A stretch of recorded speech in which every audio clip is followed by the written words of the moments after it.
So the US ceasefire with Iran is over in practice, if not officially. The US tried to escort merchant ships through the Strait of Hormuz, and while some did make it through, at least one was struck. Now, reportedly, no US ships were struck, although I find that very fucking suspect because we know the Trump administration lies about fatality reports and damage reports and all things of that sort. But it doesn't matter if military ships make it through. It doesn't matter if some merchant ships make it through.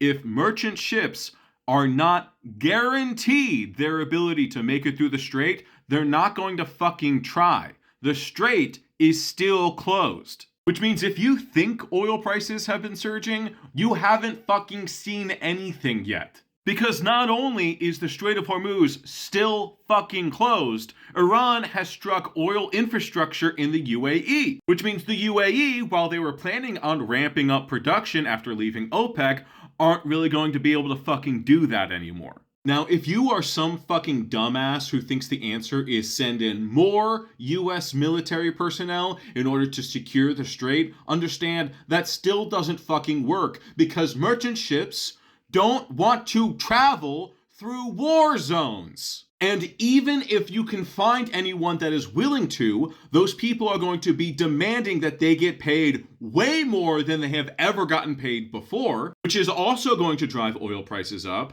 And all of those ships now need to be insured at a higher rate, which is also going to drive oil prices up.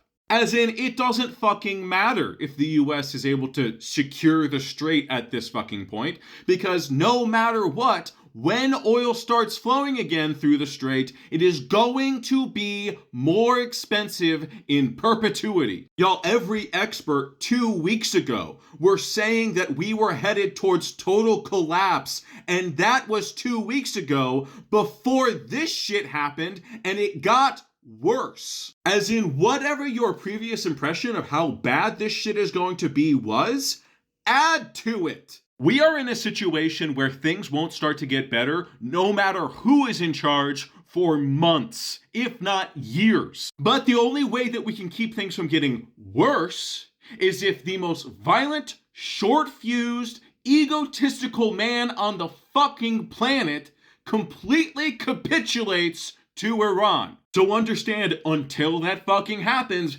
every day is making the collapse worse. It will hit harder every day he can't fucking swallow his pride and say, I'm sorry.